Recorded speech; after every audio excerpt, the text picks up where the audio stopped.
वंशित सिंघानिया, जो मुंह में चांदी की चम्मच लेकर पैदा हुआ था, आज पूरे 27 साल का हो चुका था। अपनी माँ और पापा के साथ वो मंदिर के दर्शन करके वापस लौट रहा था। सूरज, स्ट्रेट ले लो। जी सर। स्ट्रेट क्यों डैड? आपने तो कहा था हम मंदिर से सीधा ऑफिस जाएंगे। अच्छा, पहले मम्मी को ड्रॉप करना है, ये भी सही रहेगा। वैसे पीछे भी अपनी एक गाड़ी आ रही है, मम्मी उसमें घर चली जाएगी। Will that be fine mummy? No problem बेटा, काम हमेशा पहली प्रेफरेंस होनी चाहिए। या फिर एक काम कीजिए डैड, आप मम्मी को ड्रॉप कर दीजिए, मैं पीछे गाड़ी में ऑफिस निकल जाता हूँ। आज एक बड़ी मीटिंग है और डैड सेक्रेटरी की पोस्ट के लिए आज इंटरव्यू भी शेड्यूल है। कैंडिडेट्स कभी भी पहुंचते होंगे। मैं ऑफिस निकलता हूँ, देर करना ठीक नहीं होगा। वंशज ये कहता ही है कि रेयर व्यू मिरर से अपने बेटे को देखता हुआ हेमंत कहता है, फिर तो आज एचआर से कहकर सारी मीटिंग कैंसिल करवानी होगी और ये इंटरव्यू रीशेड्यूल करना होगा, क्योंकि आपकी दादी ने आपको घर पर बुलाया बेटा। दादी आई है? Wow, that's great. ये लो, दादी फिर से आ गई। दादी मतलब शादी। ओ गॉड। सिंघानिया परिवार की ऑडी उनके बड़े से विले के बाहर रुकती है और देखा तो घर के बाहर लड़कियों की लाइन लगी हुई है। किसी के हाथ में फाइल थी, किसी के हाथ में पूजा की थाली। ये सब क्या चल रहा है mummy? Mom, this is too much. Office की सेक्रेटरी भी अब दादी डिसाइड करेंगी। I mean, I am the MD. भगवान, दादी भी ना। ठीक है, मैं खुद उनसे बात करके आता हूँ। कभी कभी ना ये यंग लेडी मुझे बिल्कुल समझ में नहीं आती। सीढ़ियों से चढ़ता हुआ अपनी दादी से मिलने वंशज ऊपर वाले कमरे में जाता है, जहां उसकी बड़ी माँ भी उसकी दादी के साथ बैठी हुई थी। अंदर आ सकता हूँ मैं? अरे मेरा राजकुमार आ गया। भगवान मेरी सारी उम्र भी तुझे लगा दे, किसी की नजर ना लगे मेरे शेर को। दादी, आप भी ना, हर साल वही बात है। और हर साल कहूंगी, तू मेरे घर का वारिस ही नहीं, मेरी जान है। लता नौकरानी को इशारा करती है। वो नोटों की मोटी गड्डी लेकर आती है। लता गड्डी से अपने पोते की नजर उतारती है और नौकरानी को थमा देती है। चलो, सब नौकरों में बांट देना। आज मेरे पोते का 27वां जन्मदिन है। पूरे घर में किसी चीज की कमी नहीं दिखनी चाहिए। आज जश्न होगा, ऐसा कि शहर याद रखे। दादी, अब मैं बड़ा हो गया हूँ, इस सब की जरूरत नहीं है। क्यों नहीं है? पैसा खर्च करने के लिए होता है, और मेरा पैसा सबसे पहले मेरे पोते की खुशी पर खर्च होगा। तेरी मुस्कान से बढ़कर मेरे लिए कुछ नहीं। अच्छा बाबा, पर मैं ये क्या जान सकता हूँ नीचे जो लाइन लगी है और यहाँ सिस्टम पर बैठकर आप और बड़ी माँ क्या कर रही हैं? लड़कियां पसंद कर रहे हैं तेरे लिए। सभी की प्रोफाइल सिस्टम पर है और वो खुद नीचे। सीरियसली बड़ी माँ, ये तो उनकी इंसल्ट हो गई। वो हस्बैंड ढूंढने आई है या नौकरी के लिए अप्लाई करने? This is not right. Everything is right in love and war. Right नहीं दादी, फेयर। अरे बेटा, फेयर तो तेरी शादी में लगेगा। पूरे शहर में ऐसा लगेगा जैसे मेला लगा हो। विनीता, ये देख, ये लड़की कैसी लग रही है। क्या माँ, यही पसंद आई आपको? नई दिल्ली की लड़की है, पक्की हरी मिर्च होगी, वो भी तीखी वाली। मुझे ऐसी लड़की चाहिए जो हमारे घर को, बिजनेस को बांध कर चले, सभी को अपने पैसे का धौंस ना दिखाती चले। जैसे हमारा वंशज भोला भाला है, वैसे ही लड़की भी सीधी सादी चाहिए। छोटे शहर की लड़की लाने में फायदा है। गोपी, ये पिंक सूट वाली लड़की को नीचे से ऊपर भेजो जरा। यहाँ वंशज अपनी शादी से भाग रहा था, वहां मेघना अपना फ्यूचर बनाने के लिए भाग रही थी। 15 रुपए हुए और आप 20 रुपए मांग रहे हो? बिल्कुल भी नहीं। रोज रोज इसी बात पर जिद करती दीदी आप। चौक तक का किराया 15 रुपए है और यहाँ तक के 20 रुपए। अरे तो मैं तो 15 रुपए ही दूंगी, क्या देती हूँ? अच्छा 15 ही दे दो, पर जल्दी दो, मेरी बेटी का एग्जाम है, उसे सेंटर पर लेकर जाना है मुझे। ये सुनते ही मेघना ने अपने पर्स से 200 रुपए निकालकर पूरे 215 रुपए ऑटो वाले भैया के हाथ में रख दिए। उसे ऑल द बेस्ट कहिएगा भैया। अरे मुझे भी ऑल द बेस्ट बोलिए ना भैया, आज मेरा भी इंटरव्यू है। और मुस्कुराती हुई मेघना चली जाती है। इस बच्ची का यही समझ में नहीं आता, भाड़े के नाम पर एक एक रुपए के लिए इस तरह परेशान करती है मुझे। और जैसे ही पता चलता है कि मुझे पैसे की जरूरत पड़ेगी तो बिना कुछ बोले पैसे हाथ में रख देती है। जिस भी घर जाएगी उस घर में खुशियां ही खुशियां भर देगी। सो मेघना, what are your salary expectations? सिर्फ एक्सपेक्टेशन तो हर किसी की होती है, लेकिन मैं अपने स्किल के हिसाब से बात करती हूँ। 1 साल के एक्सपीरियंस के साथ मुझे लगता है 35,000 एक फेयर फिगर है। कॉन्फिडेंस इज गुड, लेकिन मुझे लगता है आप अभी थोड़ा रियलिटी चेक मिस कर रही है। आपके एक्सपीरियंस पर हमें इससे काफी कम सैलरी में भी अच्छे कैंडिडेट मिल सकते हैं। So why should we invest in you? क्योंकि सर सस्ता सामान हर बार अच्छा डील नहीं होता और महंगी चीज हर बार बेकार नहीं होती। वैल्यू प्राइस से नहीं, परफॉर्मेंस से तय होती है। ओके, आप बाहर बैठिए, 5 मिनट के अंदर आपके पास मेल आ जाएगी फॉर द क्लियरेंस कि आप सेकंड राउंड के लिए सिलेक्ट हुई है या नहीं। मेघना का सिलेक्शन नहीं होता और वो सर झुकाकर वापस अपने घर आ जाती है।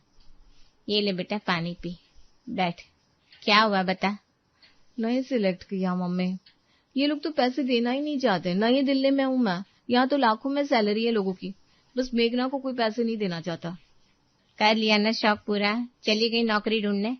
देख तो सही क्या हालत बना ली है तूने अपने चेहरे की। धूल मिट्टी से चेहरा डल हो जाएगा बेटा। शादी की उम्र है, भाग दौड़ बंद कर, अब घर के अंदर बैठना शुरू कर दे। नहीं सॉरी मम्मी, वो मुझसे नहीं होगा। ये शहर अगर मेरी काबिलियत नहीं समझेगा तो मैं किसी छोटे शहर में चली जाऊंगी। और हाँ, न्यू दिल्ली रिटर्न देकर वो लोग मुझे सैलरी देने के पहले ज्यादा सोचेंगे भी नहीं। मैंने सोच लिया मम्मी, 1 हफ्ते के बाद तुम्हारी बेटी जा रही है, उसके पहले जिसे भी बुलाना है बुला लो, मुझे देख लो और रिजेक्ट कर दो। कितनी बार कहा है तुझसे ऐसी अशुभ बातें मत बोला कर, सब अच्छा ही होगा, मुझे पूरा भरोसा है। और नई दिल्ली से नयामतपुर जाने वाली ट्रेन में मेघना बैठ जाती है। न्यूज़पेपर, अखबार, आज का अखबार। ट्रेन में नेटवर्क नहीं आएगा, पेपर ले लो भैया, पेपर। एक पेपर देना भैया। मेघना न्यूज़पेपर का जॉब वॉल्यूम खोलती है, जहां सबसे ऊपर लिखा होता है, Hemant group and companies is looking for a secretary.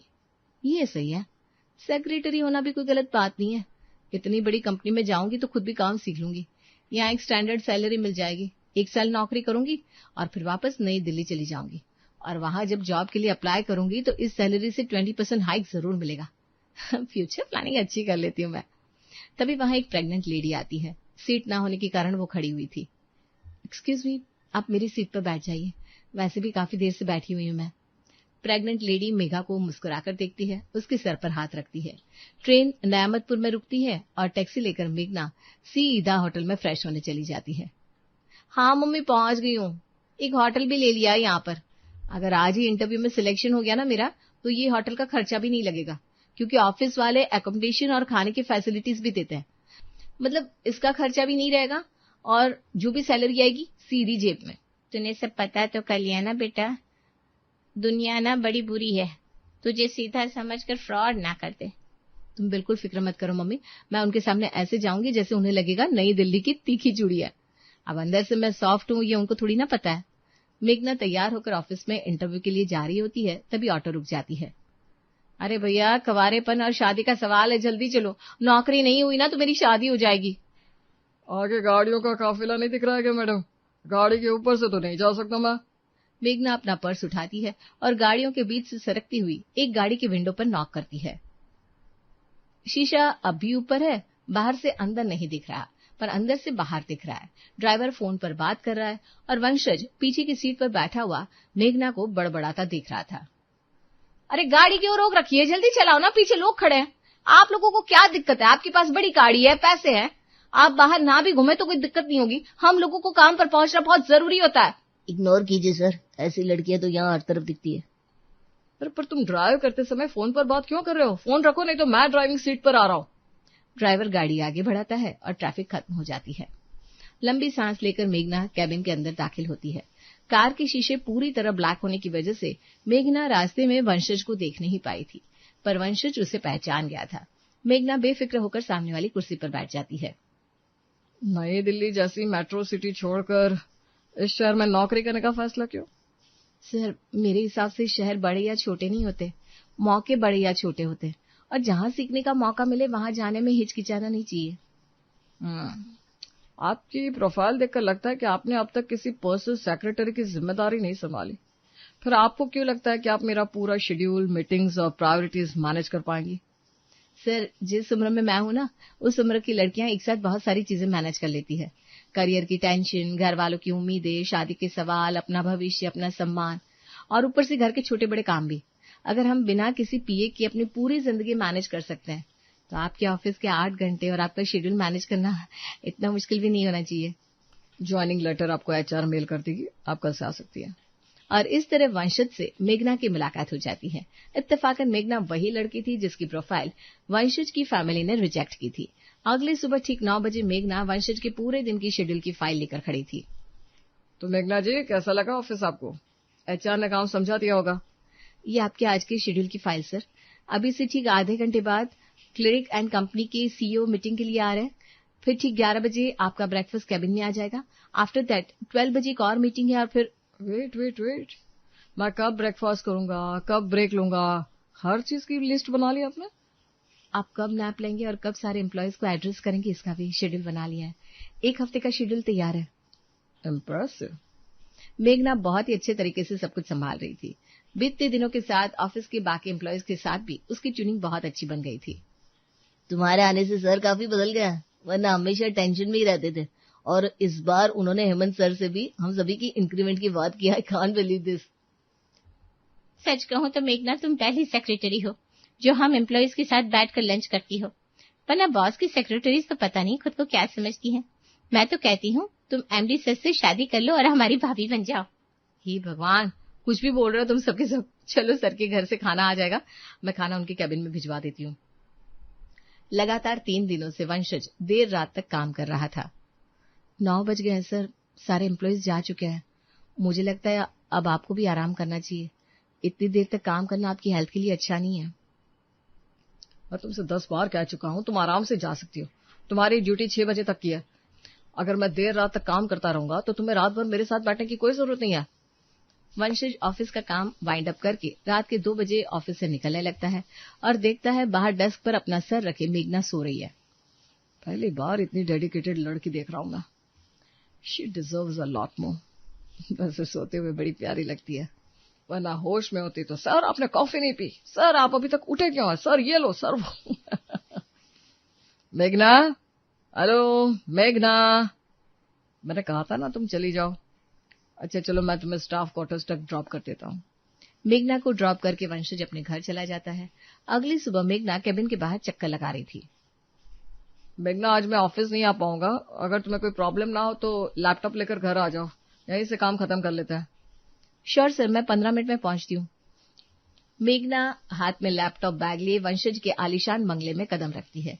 चारों तरफ महंगी पेंटिंग्स, झूमर और नौका चाकर। सादगी में रहने वाली मेघना पल भर के लिए सब देख कर ठिठक जाती है। उसी समय सीढ़ियों से लता और सुलेखा नीचे उतर रही होती हैं। दादी, ये मेरी नई सेक्रेटरी मेघना। मेरी तबीयत ठीक नहीं है, इसलिए ऑफिस का काम यहीं से करेंगे। नमस्ते दादी जी। नमस्ते मैम। जीती रहो बेटा। वैसे यहाँ तुम काम करने आई हो, सिर्फ काम करने, याद रखना। वंशज और मेघना ऊपर स्टडी रूम में चले जाते हैं। मैं कभी अपनी सेक्रेटरी को घर पर लेकर नहीं आता। तुम पहली हो तो दादी जरा टेंशन में आ गई। एक्चुअली इसके पहले डैड की सेक्रेटरी ने मुझसे शादी के सपने सजा लिए थे, जो मेरी दादी को ज्यादा पसंद नहीं आया। सो वही याद करके वो तुमसे थोड़ा रूड हो गई। I am sorry for that. मैं काम के वक्त पर सिर्फ काम की बातें ही सुनती हूँ सर, डोंट वरी। अब धीरे धीरे मेघना पंकज की फैमिली के साथ भी फैमिलियर होती जा रही थी। एक रोज जब दोनों स्टडी रूम में बैठे काम कर रहे होते हैं, सर मैं 2 मिनट में आऊं, वो कब से कुकर की सीटी की आवाज आ रही है। लगता है कोई किचन में नहीं है, ऐसे तो खाना जल जाएगा। उसकी फिक्र करने के लिए कुक है घर पर। ये शोरगुल यहाँ रोज का है। मेरी तबीयत ठीक रहती तो घर पर बिल्कुल नहीं रुकता मैं। पर मैंने अभी खिड़की से बाहर देखा तो वो लोग बाहर जा रहे थे। मे बी राशन लाने गए होंगे। और मेघना फटाफट दरवाजा खोलकर किचन में जाकर कुकर बंद कर लेती है और कढ़ाई में चढ़ी हुई दाल को संभाल भी देती है। रसोई के बाहर से गुजर रही लता और सुलेखा ये देखकर हैरान हो जाती है। क्या आप भी वही सोच रही हैं माँ जी जो मैं सोच रही हूँ? जिस दिन पहली बार आई थी उसी दिन मुझे लगा कि काफी सिंपल और सुलझी हुई लड़की है, वरना जब भी हेमंत अपनी कोई सेक्रेटरी घर लेकर आता था, उसकी आंखों पर काला चश्मा और हाथों में महंगा पर्स, दूसरे हाथ में कॉफी का मग होता था, जैसे कि दुनिया भर का सारा काम वही कर रही हो। इसके साथ ऐसा कुछ नहीं है, ऊपर से दिन भर काम भी करती है। और सिर्फ वंशज का नहीं, घर के काम में भी किसी की मदद करनी हो तो फट से कर देती है। ऊपर से नई दिल्ली की है। आप तो कह रही थी नई दिल्ली की सारी लड़कियां तेज होती है, कैंची की तरह काट देती है रिश्तों को। ये भी तो नई दिल्ली से आई है। तो क्या करे, ऐसे भी हमारी देखी हुई लड़कियां वंशज को पसंद नहीं आ रही। वो जो दिल्ली की लड़कियों की 2-3 प्रोफाइल हमने हटाई थी, एक बार जाकर उसे भी देख लेते हैं। चल कमरे में, बड़ी बहू भी वहीं होगी। फिर से कमरे में महिला मंडली बैठती है। घर की एकमात्र चिराग और इतने बड़े कंपनी की इकलौते मालिक की होने वाली बीवी की तलाश शुरू हो जाती है। न्यू दिल्ली की तो एक ही लड़की की प्रोफाइल आई थी, मैं एक बार चेक कर लेता हूँ। मेघना माथुर नाम की लड़की थी। सुलेखा करीब जाकर देखती है, ये तो वही मेघना थी जो उनके घर पर उनके बेटे की सेक्रेटरी बनकर बैठी हुई थी। अरे ये तो वही तो माँ जी, ये बच्ची तो अपने घर पर ही है, देखी सुनी हुई भी है। और ये नई दिल्ली की हरी मिर्च नहीं, शिमला मिर्च है। सिंपल, संस्कारी, परिवार भी छोटा है। लड़की तो बिल्कुल वैसी ही है जैसी हमें तलाश थी। वंशज के साथ चलती है तो देखने में जोड़ी अजीब नहीं लगती, एक जैसे लगते हैं दोनों। इसी बात पर फिर बुला लो मेघना के परिवार वालों को मिलने के लिए। और जो मेघना ने कभी नहीं सोचा था वो हो जाता है। मेघना के परिवार वाले वंशज के घर आते हैं और ये शादी पक्की हो जाती है। सुबह के वक्त कौशल्या के घर शादी के अगले दिन दुल्हन की लाल साड़ी में सजी धजी कविता अपने कमरे से निकलकर ड्राइंग रूम में आती है। ड्राइंग रूम में कौशल्या जी और रामनाथ जी चाय पी रहे हैं। कविता अपने सास ससुर के पास आती है। अरे, आ गई हमारी नई बहू। कविता बेटा, आज इस घर में तुम्हारी पहली रसोई है। तुम रसोई में जाओ और आज अपनी पसंद का बढ़िया सा खाना बना लो। जी माँ जी, मुझे खाना बनाने में क्या क्या तैयारी करनी होगी, क्या आप मुझे बता देंगी? अरे बेटा, तुम बिल्कुल चिंता मत करो। तुम रसोई में जाओ और अपनी जेठानी सुमन से पूछ लो। तुम्हारी जेठानी सुबह से ही रसोई में तुम्हारी पहली रसोई की तैयारी कर रही थी। जी माँ जी, मैं जेठानी जी के पास जाती हूँ। कविता रसोई जाती है। रसोई में पहुंचकर वो देखती है कि सुमन सारे डिब्बे और सब्जियां अच्छे से सजा रही है। आओ आओ कविता, आ गई तुम। अरे देखो, मैंने तो तुम्हारी मदद के लिए सारे काम पहले से ही करके रखे हैं। सब्जियां काट ली हैं, अब मिलकर खाना पकाना शुरू करते हैं। जी जेठानी जी। कविता रसोई में चारों तरफ रखे बर्तनों और सामान को देखती है। हे भगवान, ये किचन का काम तो मुझे बहुत भारी लगता है। मायके में तो माँ ने कभी चूल्हे के पास भटकने भी नहीं दिया, अब यहाँ कैसे संभलेगा। कविता, तुम ऐसा करो, जब तक मैं चावल धोती हूँ तुम जल्दी से ये प्याज और हरी मिर्च काट लो। कविता चॉपिंग बोर्ड पर प्याज रखकर बहुत धीरे धीरे एक एक छिलका निकालने लगती है। इतने में सुमन एक तरफ कुकर में दाल चावल चढ़ाती है, दूसरी तरफ कढ़ाई में सूजी का हलवा भूनने लगती है। कविता ये सब देखकर हैरान हो जाती है। अरे, मेरी तो अभी प्याज भी नहीं कटी और मिर्च तो छुआ भी नहीं। आपने इतनी जल्दी दाल चावल भी बना दिया और हलवा भी पका लिया। जेठानी जी, आपको तो लगता है 4 हाथ है। आप बहुत तेजी से काम करती हैं। हाँ छोटी, घर की जिम्मेदारियां निभानी पड़ती है। मैं अपने मायके में भी सबसे बड़ी थी, तो बचपन से जिम्मेदारियां निभाते आई हूँ। फिर जब इस ससुराल में आई तो इकलौती बहू थी, सब कुछ अकेले देखना पड़ता था, इसलिए हाथ अपने आप तेज चलने लगे। जेठानी जी, प्याज और मिर्च कट गई है, अब बताइए क्या करना है। कोई बात नहीं छोटी, तब तक तुम वो अलमारी के खाने की प्लेटें और बर्तन निकाल लो। मैं जल्दी से ये सब्जी और बाकी चीजें बना देती हूँ। कविता अलमारी से एक एक करके प्लेटें निकाल रही होती है। दूसरी तरफ सुमन 2 तवे गैस पर चढ़ा देती है। वो एक हाथ से लोई बनाती है, दूसरे से बेलती है और फट-फट दोनों तवों पर रोटियां सेक कर घी लगाने लगती है। अरे, तुम अभी तक बर्तन नहीं निकाली क्या छोटी? हाँ जेठानी जी, ये बर्तन निकल गए, लेकिन मैं तो आपको ही देख रही थी। जेठानी जी, सचमुच आप कमाल हो, इतनी फुर्ती तो मैंने आज तक किसी में नहीं देखी। चलो चलो, बातें बाद में करेंगे, पहले सबके लिए गर्मा गर्म खाना डाइनिंग टेबल पर लगा लेते हैं। सुमन और कविता खाना लेकर डाइनिंग टेबल पर आती है। पूरा परिवार कौशल्या जी, रामनाथ जी, कार्तिक, अमित और रिया खाना खाने बैठते हैं। सब लोग हलवा और सब्जी खाते हैं। वाह, खाना तो बड़ा स्वादिष्ट बना है। भाई, इसमें से हमारी नई देवरानी ने क्या क्या बनाया है? वो पिताजी, मैंने तो प्याज। अरे, मुझे सब पता है, तुम्हारी जेठानी के तो 4 हाथ हैं। उसने तो तुम्हें कुछ करने का मौका ही नहीं दिया होगा। कोई बात नहीं बहू, धीरे धीरे तुम भी सीख जाओगी। सही कहा कौशल्या, कोई बात नहीं बहू, धीरे धीरे तुम भी अपनी जेठानी जैसी फुर्तीली बन जाओगी, चिंता मत करो। तभी रिया अपने कॉलेज का बैग लेकर टेबल के पास आती है और सुमन की तरफ देखती है। भाभी, खाना तो बहुत बढ़िया है, लेकिन मुझे अब कॉलेज आने में देर हो रही है। शादी के चक्कर में छुट्टियां तो ले ली थी, पर मेरी कॉलेज की ड्रेस प्रेस नहीं हुई है। अरे रिया, तेरी ड्रेस तो मैंने कल रात को ही प्रेस करके तेरी अलमारी में टांग दी थी, तू बेफिक्र होकर तैयार हो जा। अरे हाँ भाभी, मैं तो भूल ही गई थी कि आपके 4 हाथ हैं। आप हर काम पहले से करके रखती है। थैंक यू भाभी। कविता रिया और सुमन की बातें सुनती है और मन ही मन सोचने लगती है, कितना काम करती हैं ये जेठानी जी, पूरे घर का ख्याल अकेले रख लेती हैं। इनके होते हुए मुझे मेहनत करने की क्या जरूरत। अगले दिन सुमन और कविता बाजार से सब्जी खरीदने के लिए थैला लेकर बाहर निकलती है। रास्ते में सब्जियों की दुकानें लगी हुई है। भैया, ये ताजी भिंडी और पालक कैसे दी? ठीक ठाक दाम लगाना। सुमन सब्जी वाले से तोल मोल कर रही होती है, तभी सड़क पार से कविता की कॉलेज की सहेली प्रीति उसे आवाज देती है। अरे कविता, तू यहाँ? शादी की बात तो बिल्कुल ही भूल गई। आना, मेरे साथ चलकर घर पर चाय पीते हैं। जेठानी जी, ये मेरी सहेली प्रीति है, इसका घर यहीं पास में है, चले ना 2 मिनट बैठ लेते हैं। सुमन और कविता प्रीति के घर जाकर बैठती है। प्रीति उनके लिए चाय और बिस्कुट लेकर आती है। अरे भाभी जी, कविता बता रही थी कि आपके तो 4 हाथ है, क्या आपकी इस देवरानी में भी आपकी तरह 4 हाथ है? अभी तो इसके 4 हाथ नहीं है, लेकिन धीरे धीरे मेरी देवरानी भी मेरे साथ रहकर काम करना सीख जाएगी। हाँ भाभी जी, अब आपकी देवरानी आ गई है, अब आप दोनों मिलकर काम करोगी तो आपको भी थोड़ा आराम और वक्त मिल जाएगा।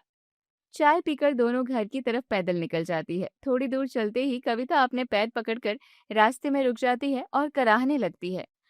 ओफो जेठानी जी, मेरे तो पैर बहुत जोर से दुखने लगे हैं, मुझसे अब और नहीं चला जाता।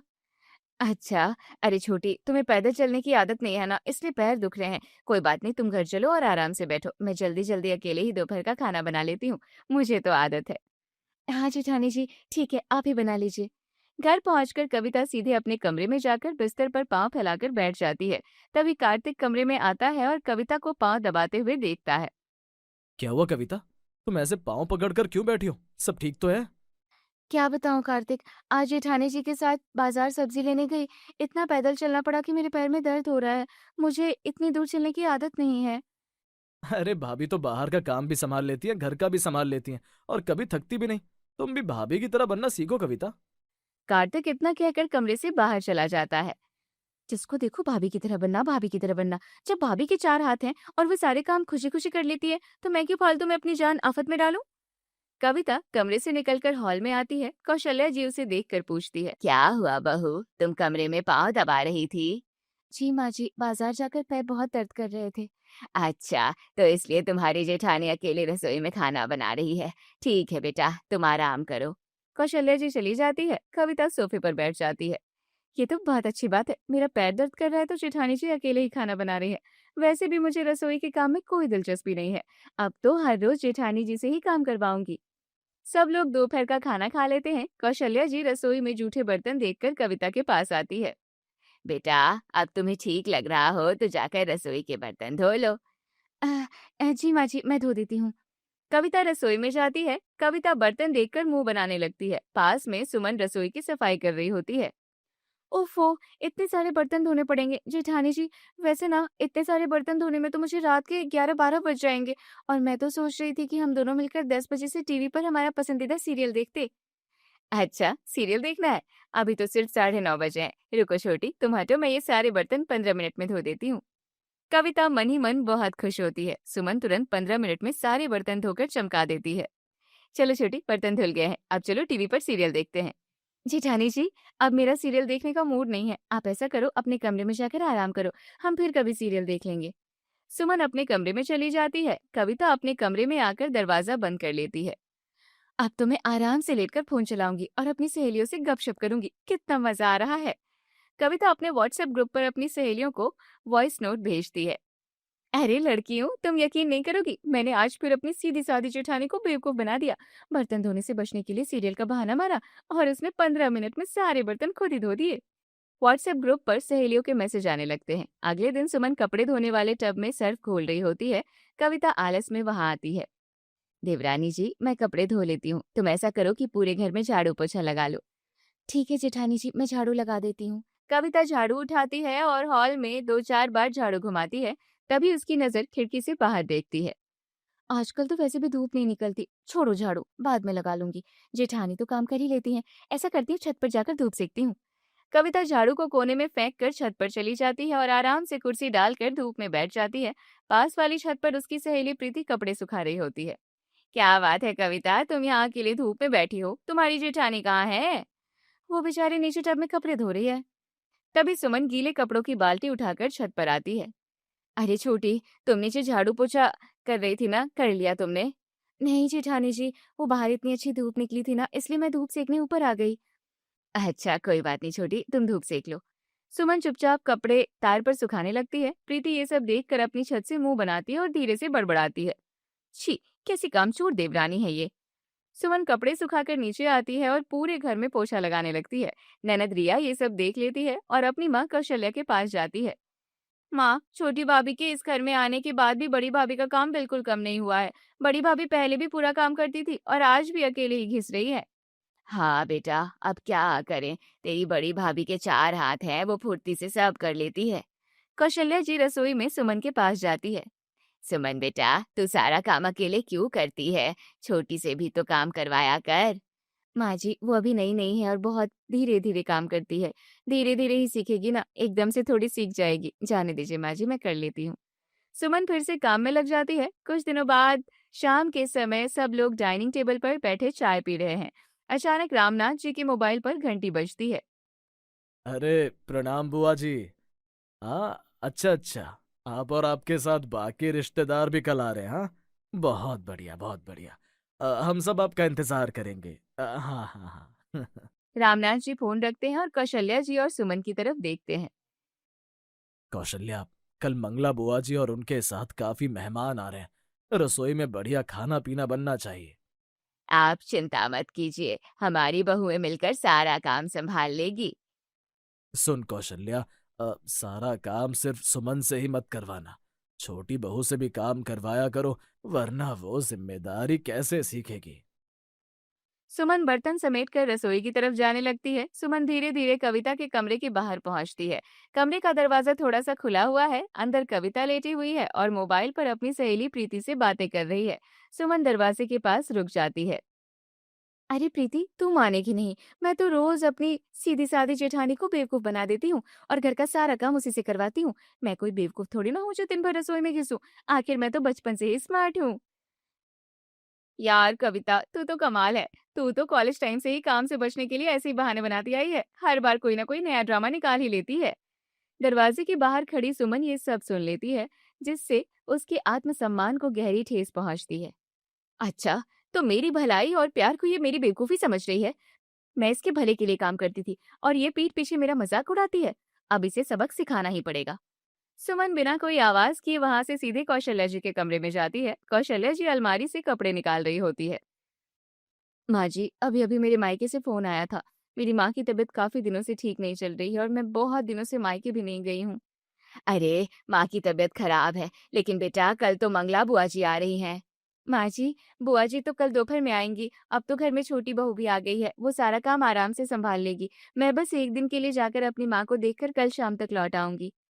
ठीक है बेटा, अगर माँ की तबीयत खराब है तो तू चली जा, घर की चिंता मत कर, कविता संभाल लेगी। सुमन तुरंत अपना एक छोटा सा बैग पैक करती है और अपने मायके के लिए निकल जाती है।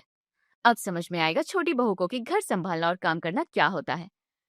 अगला दिन होता है। दोपहर के 1 बज चुके हैं। मुख्य दरवाजे पर घंटी बजती है। कौशल्या जी जाकर दरवाजा खोलती है। सामने मंगला बुआ जी और 3-4 रिश्तेदार खड़े हैं। कौशल्या, कैसी हो? हम सब आ गए। अरे प्रणाम, आइए आइए बैठिए। कौशल्या जी सब मेहमानों को हॉल में बिठाती है और सीधे कविता के कमरे में जाती है। कविता अपने कमरे में सो रही होती है। बहू उठो, बुआ जी और मेहमान आ गए हैं। तुम्हारी जेठानी आज घर पर नहीं है, इसलिए अब रसोई का पूरा काम जाकर तुम्हें ही संभालना है। जल्दी करो। जी जी जी माँ जी, मैं अभी जाती हूँ। कविता घबराकर उठती है और रसोई में पहुंचती है और चाय और नाश्ता बनाने के लिए डिब्बे ढूंढने लगती है। अरे बाप रे, नमक का डिब्बा कहाँ है? ये तो शक्कर निकल गई। हल्दी कहाँ रखी है? कविता हड़बड़ाहट में अलमारी से कांच की प्लेटें निकाल रही होती है कि उसके हाथ से प्लेटों का पूरा सेट छूटकर जमीन पर गिर जाता है। कौशल्या जी दौड़कर रसोई में आती है। ये क्या किया तुमने? कांच की इतनी महंगी प्लेटें फोड़ दी। तुमसे एक काम भी ठीक से नहीं होता क्या? माँ जी, वो धोखे से हाथ से छूट गई, मुझे माफ कर दीजिए। अब सफाई करो और जल्दी से मेहमानों के लिए नाश्ता और चाय बनाओ। कविता फर्श साफ करती है और कांपते हाथों से चाय बनाती है। आधा घंटा लगाने के बाद वो चाय हॉल में लाती है। इसके बाद वो दोपहर और शाम के खाने की तैयारी में जुट जाती है, पर कभी सब्जी जल जाती है तो कभी कुकर की सीटी नहीं बजती। शाम के 7 बज जाते हैं और कौशल्या जी रसोई में आती है। बहू, हम सब बुआ जी को लेकर जरा पास के मंदिर और बाजार घुमा कर लाते हैं। तुम तब तक पूरा घर साफ कर दो, जूठे बर्तन धो दो और रात का खाना बनाकर तैयार रखो। जी माँ जी। सब लोग बाहर चले जाते हैं। कविता अकेली पूरे घर में पोछा लगाती है, बर्तन धोती है और रात का खाना बनाती है। सभी लोग रात को लौट आते हैं। कविता सबको खाना परोसती है। खाना खाने के बाद सब सोने चले जाते हैं। किसी तरह बर्तन धोकर कविता अपने कमरे में जाती है। क्या हुआ कविता, तुम ऐसे रो क्यों रही हो? कार्तिक, मेरे पैर सूज गए हैं, मेरी पीठ टूट रही है, मुझसे अब एक कदम भी नहीं चला जा रहा। इसमें किसी और की गलती नहीं है कविता, सब तुम्हारी अपनी गलती है। तुम्हारी आदत खराब हो चुकी है। तुम हमेशा भाभी के भरोसे बैठी रहती थी और खुद कोई काम नहीं करती थी। तुम कामचोर और आलसी हो गई थी। भाभी जिंदगी भर तुम्हारा काम थोड़ी करेंगी। आज जब अकेले रहना पड़ा तो हालत खराब हो गई। कार्तिक की बात सुनकर कविता को बहुत शर्मिंदगी महसूस होती है। उसे अपनी गलती का एहसास होता है कि उसने अपनी जेठानी की अच्छाई का कितना गलत फायदा उठाया था। अगली सुबह होती है। कविता आंखों में आंसू लिए किसी तरह रसोई में नाश्ता बनाने की कोशिश कर रही होती है। तभी रसोई के दरवाजे पर सुमन अपना बैग लिए खड़ी होती है। मुझे पता था छोटी, तुम अकेले ये सब नहीं संभाल पाओगी। कविता सुमन को देखते ही दौड़कर सुमन के गले लगकर फूट फूट कर रोने लगती है। जेठानी जी, मुझे माफ कर दीजिए, मुझसे बहुत बड़ी गलती हो गई। मैं आपको बेवकूफ समझती थी और अपना सारा काम आपसे करवाती थी, लेकिन कल मुझे एहसास हुआ कि मैं आपका फायदा उठाकर अपनी ही आदतें खराब कर रही थी। आप आप सचमुच बहुत महान है। सुमन भी कविता को माफ कर देती है और उससे बोलती है, कोई बात नहीं छोटी, तुम्हें अपनी गलती का एहसास हो गया, यही बहुत है। अब रोना बंद करो, चलो हम दोनों मिलकर रसोई का काम जल्दी जल्दी निपटाते हैं। अब दोनों मिलकर घर का सारा काम खुशी खुशी करती हैं।